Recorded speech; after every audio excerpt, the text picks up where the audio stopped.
Hello my friends, कैसे हैं आप सभी। आशा करते हैं आप सभी स्वस्थ होंगे, मस्त होंगे और अपने पढ़ाई में बिल्कुल ही व्यस्त होंगे।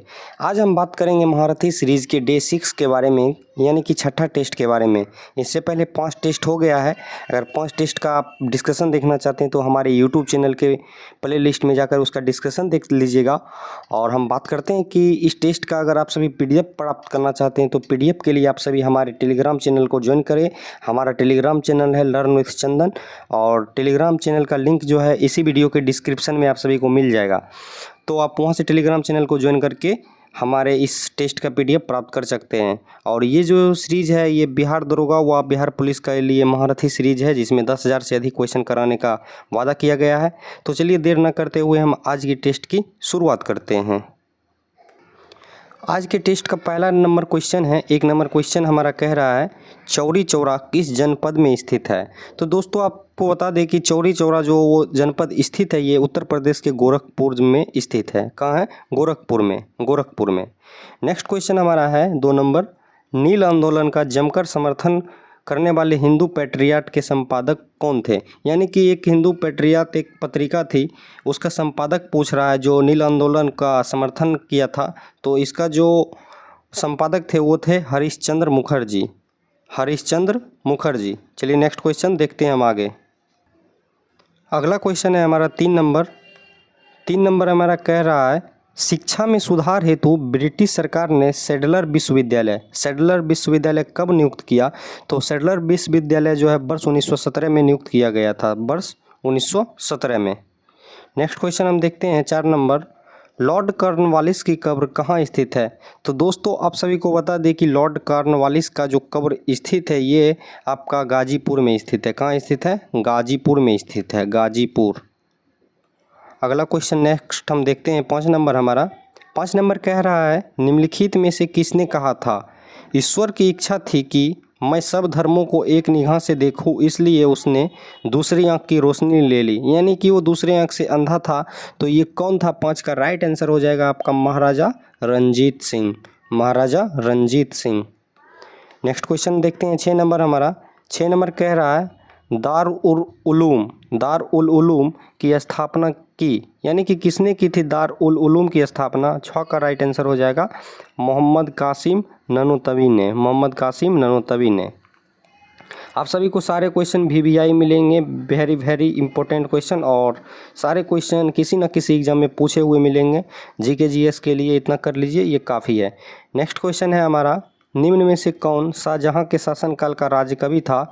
तो शाहजहां के शासनकाल का कवि के बारे में पूछ रहा है। तो 7 में जो शाहजहां के शासनकाल का कवि था वो कलीम था, मोहम्मद कलीम था। कौन था? कलीम।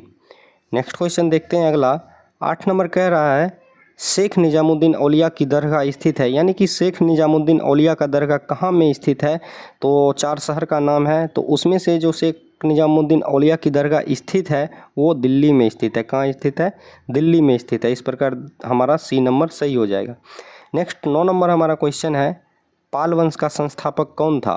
तो पाल वंश का संस्थापक दोस्तों आप सभी को बता दें कि गोपाल था। कौन था? गोपाल था। चलिए नेक्स्ट क्वेश्चन 10 नंबर हम देखते हैं। 10 नंबर हमारा कह रहा है अश्वघोष किसका समकालीन था। अश्वघोष समकालीन के बारे में पूछ रहा है। तो ऑप्शन के अकॉर्डिंग अगर हम इसका जाते हैं तो ऑप्शन हमारा देख लेते हैं, ऑप्शन में क्या क्या है, उसके अकॉर्डिंग हम इसका उत्तर लगाएंगे, क्योंकि आंसर बहुत सारा हो सकता है। तो अश्वघोष दो समकालीन था, इसमें 4 ऑप्शन दिया हुआ है, इसमें सटीक आंसर हो जाएगा कनिष्क का समकालीन था। किसका था? कनिष्क का समकालीन था। अशोक का नहीं होगा, चंद्रगुप्त द्वितीय का नहीं होगा, हर्षवर्धन का नहीं होगा, लेकिन कनिष्क का समकालीन था। नेक्स्ट क्वेश्चन अब देखिए, यहाँ से पॉलिटी शुरू हो रहा है आपका। 10 क्वेश्चन पॉलिटी का मिलेगा, बहुत ही इंपॉर्टेंट क्वेश्चन। तो 11 नंबर हम क्वेश्चन देखते हैं। भारतीय संविधान का भाग 16 संबंधित है। यानी कि भारतीय संविधान में कुल 22 भाग हैं, और 22 भाग में जो है 16वां भाग पूछ रहा है। 8 अनुसूची यहाँ है, और 450 से अधिक अनुच्छेद अभी वर्तमान में है।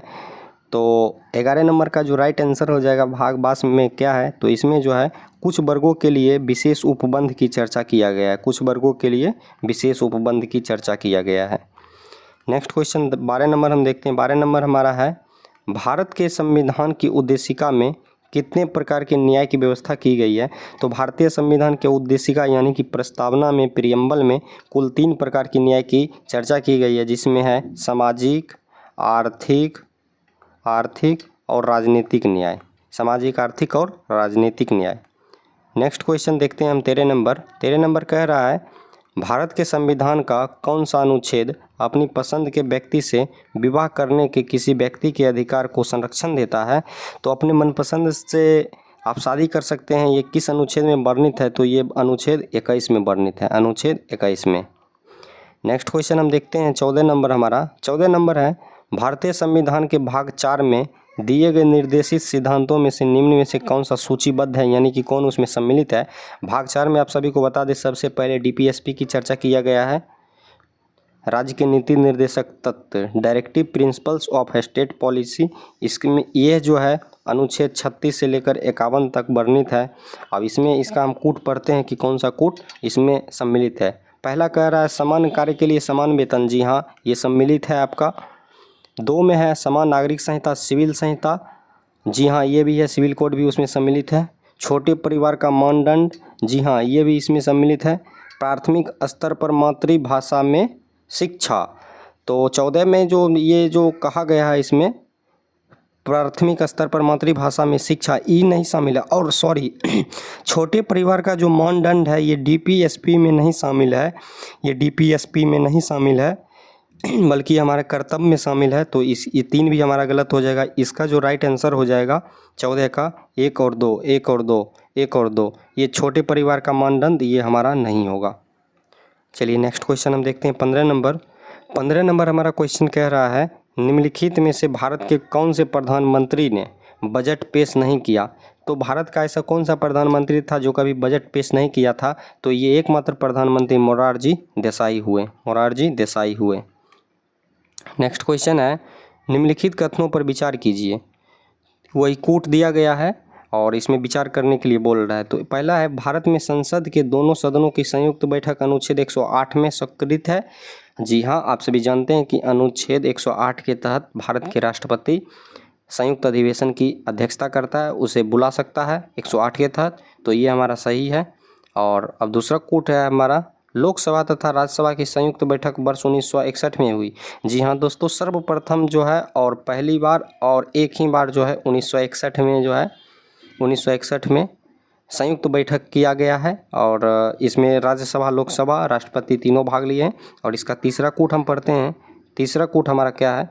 तीसरा में कह रहा है, भारतीय संसद के दोनों सदनों की दूसरी संयुक्त बैठक बैंकिंग सेवा आयोग बिल को पारित करने के लिए हुई थी। जी हाँ दोस्तों, 1961 में जो संयुक्त बैठक हुई थी उसमें जो है बैंकिंग सेवा को बिल यानी कि निरसन को पारित करने के लिए वो बुलाई गई थी। तो इस प्रकार इसका राइट आंसर हमारा हो जाएगा, सही पूछ रहा है कौन सा सही है, तो 1, 2 और 3 हमारा ये तीनों आंसर सही है। चलिए नेक्स्ट क्वेश्चन हम देखते हैं 17 नंबर। 17 नंबर हमारा कह रहा है, राज्य लोक सेवा आयोग के सदस्यों एवं अध्यक्ष की नियुक्ति किसके द्वारा की जाती है? तो दोस्तों आपको बता दें कि जो स्टेट पीसीएस है, पीसीएस यानी कि स्टेट पब्लिक सर्विस कमीशन, तो इसमें जो सिविल सर्विसेज होते हैं उसकी नियुक्ति जो है राज्यपाल के द्वारा की जाती है, क्योंकि ये स्टेट के अंतर्गत आता है। यही अगर सेंट्रल अगर आप यूपीएससी का ले लीजिएगा, आईएएस आईपीएस का ले लीजिएगा, तो उसका जो है नियुक्ति राष्ट्रपति के द्वारा किया जाता है। तो इस क्वेश्चन के अनुसार इसका जो राज्य लोक सेवा आयोग पूछ रहा है तो इसका आंसर राज्यपाल हो जाएगा, यहीं केंद्र होगा, केंद्र रहता तो इसका आंसर राष्ट्रपति हो जाता। चलिए नेक्स्ट क्वेश्चन देखते हैं 18 नंबर। 18 कह रहा है हमारा, भारतीय संविधान के निम्नलिखित में से किस एक संशोधन द्वारा राष्ट्रपति को कोई भी मामला मंत्रिपरिषद द्वारा पुनर्विचार किए जाने के लिए वापस भेजने का अधिकार दिया गया है? तो ये जो है एक बार और हम क्वेश्चन को पढ़ लेते हैं कि भारतीय संविधान के निम्नलिखित में से किस एक संशोधन यानी कि संशोधन के द्वारा राष्ट्रपति को कोई भी मामला मंत्रिपरिषद द्वारा पुनर्विचार किए जाने यानी कि मंत्रिपरिषद को वापस भेज करके उसे पुनर्विचार करने के लिए वो भेज सकता है। ये किस संशोधन में कहा गया था? तो ये 44वां संशोधन 1978 में जो है ये अधिकार प्राप्त हुआ था, 44वां संविधान संशोधन 1978। चलिए 18 हो गया है हमारा। अब नेक्स्ट क्वेश्चन देखते हैं 19 नंबर। 19 कह रहा है हमारा, पंचायती राज प्रणाली किस सूची में है? तो दोस्तों पंचायती राज्य प्रणाली जो सम्मिलित है ये राज्य सूची का विषय है, राज्य सूची का विषय है। 20 नंबर क्वेश्चन है हमारा, क्षेत्रीय परिषदों का सृजन हुआ है। तो क्षेत्रीय परिषदों का जो सृजन हुआ है ये संसदीय कानून द्वारा हुआ है, संसदीय कानून द्वारा हुआ है। नेक्स्ट 21 नंबर क्वेश्चन है, ज्योग्राफी से अब क्वेश्चन आ गया आपका। 21 में कह रहा है संसार की छत, रूफ ऑफ द वर्ल्ड किसे कहते हैं। तो संसार की छत हम लोग दोस्तों जानते हैं कि पामीर की पठार को संसार की छत कहा जाता है, रूफ ऑफ द वर्ल्ड कहा जाता है। 21 का राइट आंसर हो जाएगा आपका option number C. Next question है, ब्रह्मांड में पल्सर क्या है, यानी कि ब्रह्मांड में एक पल्सर नाम का कुछ चीज़ है, वो क्या है। तो ये एक न्यूट्रॉन तारा है। क्या है, पल्सर एक न्यूट्रॉन तारा है, घूमते हुए न्यूट्रॉन तारा है। नेक्स्ट क्वेश्चन 23 नंबर, विश्व में आधे से अधिक कहवा का उत्पादन होता है। तो विश्व में जो है आधे से अधिक कहवा का जो उत्पादन होता है ये ब्राज़ील में होता है, ब्राज़ील में होता है सबसे ज़्यादा। नेक्स्ट 24 नंबर क्वेश्चन है हमारा, भारत में शक्तिशाली एल नीनो कारण है। तो भारत में एल नीनो का जो कारण है ये 24 का जो राइट आंसर हो जाएगा ये अतिवर्षा के कारण है, अतिवर्षा का। नेक्स्ट क्वेश्चन है 25 नंबर, टिस्को संयंत्र किसके नज़दीक स्थित है, यानी कि इसमें 4 शहर आपका दिया गया है और टिस्को जो है, टिस्को किसके नज़दीक है। तो 25 में जो आप देखिएगा टिस्को जो सबसे नज़दीक है ये टाटा नगर के नज़दीक है। जमशेदजी टाटा आप सभी जानते हैं झारखंड में है और ये टिस्को टाटा नगर के सबसे नज़दीक है। नेक्स्ट क्वेश्चन 26 नंबर, कैमूर पठार किसके लिए प्रसिद्ध है। तो दोस्तों कैमूर पठार यानी कि ये बिहार से क्वेश्चन है, बिहार की एक ज़िला है कैमूर। और 26 में जो पूछा गया है कि कैमूर का पठार किसके नज़दीक है, तो 26 का राइट आंसर हो जाएगा चूना पत्थर, चूना पत्थर के लिए प्रसिद्ध है, चूना पत्थर के लिए प्रसिद्ध है। नेक्स्ट क्वेश्चन है 27 नंबर हमारा, भारत का सबसे बड़ा रबर उत्पादक राज्य, भारत का सबसे बड़ा रबर उत्पादक राज्य आंध्र प्रदेश नहीं होगा दोस्तों, कर्नाटक नहीं होगा। चलिए नेक्स्ट इसका ऑप्शन हम देखते हैं, अगला ऑप्शन क्या है, आंध्र प्रदेश और कर्नाटक नहीं होगा। और इसका अगला है ये आपका एक और ऑप्शन है केरल है, तमिलनाडु, तो तमिलनाडु भी नहीं होगा। 27 का जो राइट आंसर हो जाएगा रबर उत्पादक के लिए केरल हमारा सबसे बेस्ट है, सबसे अत्यधिक यहीं पे होता है। अब 28 नंबर क्वेश्चन देखते हैं। 28 नंबर हमारा क्या कह रहा है, 28 में है फलों एवं सब्जियों की खेती कहलाती है, यानी कि फलों एवं सब्जियों की खेती क्या कहलाती है, कृषि कहलाती है, ये फूलों की खेती कहलाती है, ये उपयुक्त में से एक से अधिक, या बागवानी। तो इसका राइट आंसर हो जाएगा फलों एवं सब्जियों की खेती बागवानी कहलाती है, बागवानी कहलाती है। थोड़ा फास्ट करवा रहे हैं क्योंकि स्लो बोलते हैं तो उसमें थोड़ा ज़्यादा समय लग जाता है। 29 नंबर है, पट्टी सीमा परियोजना निम्नलिखित में से किन नदियों के एकीकरण से जुड़ी है।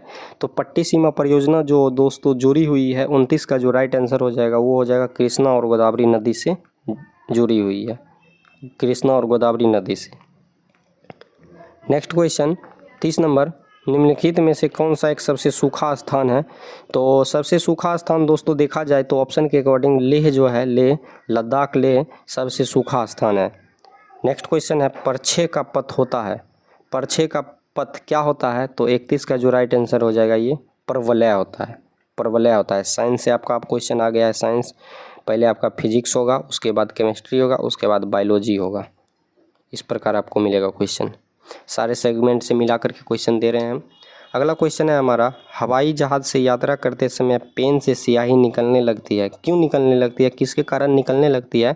तो ये जो है वायु दाब में कमी के कारण निकलने लगती है, वायु दाब में कमी के कारण। चलिए नेक्स्ट क्वेश्चन देखते हैं। 33 नंबर है हमारा, चुंबकीय क्वांटम संख्याएं मैग्नेट क्वांटम नंबर्स प्रदर्शित करती है, क्या प्रदर्शित करती है, किसको प्रदर्शित करती है। तो 33 का राइट आंसर हो जाएगा कक्षकों का अभिविन्यास, कक्षकों का अभिविन्यास। चलिए नेक्स्ट क्वेश्चन देखते हैं। 34 नंबर, मीथेन के अणु में है, मीथेन के अणु में क्या है। तो 34 का जो राइट आंसर हो जाएगा ये हो जाएगा एकल सहसंयोजन बंध, एकल सहसंयोजन बंध।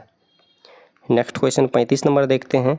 एक्सोबायोलॉजी, एक्सोबायोलॉजी किससे संबंधित है। तो दोस्तों एक्सोबायोलॉजी जो संबंधित है ये बाह्य अंतरिक्ष में जीवन से संबंधित है, बाह्य अंतरिक्ष में जीवन से संबंधित है। नेक्स्ट क्वेश्चन देखते हैं 36 नंबर। 36 कह रहा है लाइसोसोम के निर्माण के लिए निम्नलिखित में से कौन उत्तरदायी है। तो दोस्तों लाइसोसोम के जो निर्माण के लिए जो उत्तरदायी है वो गोल्जी उपकरण है। क्या है, गोल्जी उपकरण। नेक्स्ट क्वेश्चन हम देखते हैं 37 नंबर। सफ़ेद कीट वाइट रस्ट एक महत्वपूर्ण कवक रोग है, यानी कि किसका कवक रोग है? तो दोस्तों सफ़ेद कीट जो है वाइट रस्ट एक महत्वपूर्ण कवक रोग है, ये सरसों का है। किसका है? सरसों का है। नेक्स्ट क्वेश्चन है 38 नंबर। रासायनिक तौर पर रेशम के रेशे मुख्य रूप से क्या होते हैं? तो दोस्तों रासायनिक तौर पर रेशम के जो रेशे मुख्य रूप से होते हैं वे प्रोटीन होते हैं। 39 नंबर क्वेश्चन है। सल्फा ड्रग निम्नलिखित में से किस प्रकार की औषधि है? तो दोस्तों सल्फा ड्रग जो है 39 का जो राइट आंसर हो जाएगा ये प्रतिजीवाणुक है। नेक्स्ट क्वेश्चन है 40 नंबर। 40 नंबर हमारा क्वेश्चन है। स्नायु एवं कंडरा का निर्माण किस प्रकार के ऊतकों से होता है? तो दोस्तों ये ग्रंथिल उपकला से नहीं होता, विभाजित ऊतक से नहीं होता है। और इसका अगला जो ऑप्शन है तंतुमय, जी हाँ तंतुमय ऊतक में होता है। नेक्स्ट क्वेश्चन 41 नंबर है। भारत की दूसरी पंचवर्षीय योजना डैश द्वारा विकसित एक आर्थिक मॉडल पर आधारित थी। तो दोस्तों 41 का जो आपका सही आंसर हो जाएगा किस मॉडल पर आधारित थी? तो ये पीसी महालनोबिस मॉडल पर आधारित थी। इकोनॉमिक्स का आपको 5 क्वेश्चन देखने को मिलेगा दोस्तों। तो 42 अगला हमारा है इकोनॉमिक्स में। प्लान्ड इकोनॉमी फॉर इंडिया पुस्तक के लेखक कौन है? तो इसके जो लेखक है ये एम विश्वेश्वरैया हैं। नेक्स्ट क्वेश्चन देखते हैं 43 नंबर। मुद्रा की दशमलव प्रणाली के साथ प्रचलित नया पैसा कब पैसा हो गया? ये वर्ष पूछ रहा है। तो ये 1 जून 1964 को हो गया। नेक्स्ट क्वेश्चन 44 नंबर हमारा क्वेश्चन कह रहा है दोस्तों। 44 नंबर जो है भारत में मुद्रास्फीति दर की माप किस पर आधारित होती है? तो आप सभी को दोस्तों बता दें कि मुद्रास्फीति की दर जो है ये आधारित होती है उपभोक्ता मूल्य सूचकांक पर भी, थोक मूल्य सूचकांक पर भी, श्रमिकों का जीवन निर्वाह लागत सूचकांक पर भी। इस प्रकार जो है हमारा राइट आंसर हो जाएगा उपर्युक्त सभी। 44 का ऑप्शन डी सही है हमारा। नेक्स्ट है हमारा भारत में कर्मचारियों के महंगाई भत्ते का निर्धारण का आधार है। तो ऑप्शन पढ़ते हैं। ऑप्शन के अकॉर्डिंग जो इसका आधार होगा वो होगा आपका पहला है राष्ट्रीय आय, दूसरा है उपभोक्ता कीमत सूचकांक, जीवन स्तर, प्रति व्यक्ति आय। तो उसका सटीक उत्तर हो जाएगा उपभोक्ता कीमत सूचकांक। 46 नंबर हमारा क्वेश्चन है दोस्तों। 46 नंबर। क्षेत्रफल की दृष्टि से बिहार का सबसे छोटा जिला कौन सा है? तो क्षेत्रफल की दृष्टि से दोस्तों आप सभी को बता दें कि बिहार का सबसे छोटा जिला शिवहर है। 47 नंबर है हमारा। कोपेन के अनुसार दक्षिण बिहार किस जलवायु क्षेत्र के अंतर्गत आता है? तो कोपेन के अनुसार जो है दक्षिण बिहार ये आपका आता है AW के अंतर्गत आता है। नेक्स्ट क्वेश्चन है 48 नंबर। बिहार से संबंधित ही है। बिहार में सर्वाधिक वर्षा किस मानसून द्वारा होता है? तो दोस्तों बिहार में सर्वाधिक वर्षा जो है दक्षिण पश्चिम मानसून के द्वारा होता है। नेक्स्ट क्वेश्चन है हमारा 49 नंबर। सेकेंड लास्ट क्वेश्चन है। बलसुंदरी मिट्टी का विस्तार बिहार के किन क्षेत्रों में है? तो दोस्तों आपको बता दें कि बलसुंदरी मिट्टी का जो विस्तार है पूर्णिया में भी है, दरभंगा में भी है, मुजफ्फरपुर में भी है। इस प्रकार इसका जो सही जवाब हो जाएगा आपका उपर्युक्त में एक से अधिक। इस तरह से आपको क्वेश्चन फंसाने को मिलेगा ऑप्शन के अकॉर्डिंग अगर। और लास्ट और अंतिम क्वेश्चन है हमारा 50 नंबर। पुनपुन नदी किस स्थान पर गंगा नदी में प्रवेश करती है? तो दोस्तों बहुत ही बढ़िया क्वेश्चन है और पूछा गया है, बिहार से संबंधित क्वेश्चन है। बिहार के ही कुछ क्षेत्र का नाम दिया गया है। तो इसका क्या जवाब होगा आप सभी हमें कमेंट करके जो है नीचे कमेंट बॉक्स में इसका जवाब दें। और आपको बता दें कि इसका फिर से अगर आप PDF प्राप्त करना चाहते हैं तो PDF के लिए आप हमारे टेलीग्राम चैनल को ज्वाइन कीजिए और टेलीग्राम चैनल का लिंक इसी वीडियो के डिस्क्रिप्शन में आप सभी को मिल जाएगा। आई होप आपको ये वीडियो अच्छा लगा होगा और अच्छा लगा तो अपने दोस्तों में शेयर कीजिए। ऐसे ही आप GK GS का क्वेश्चन देखने के लिए हमारे YouTube चैनल को सब्सक्राइब कीजिए। चलिए धन्यवाद दोस्तों, मिलते हैं फिर नेक्स्ट वीडियो में किसी और सेशन के साथ।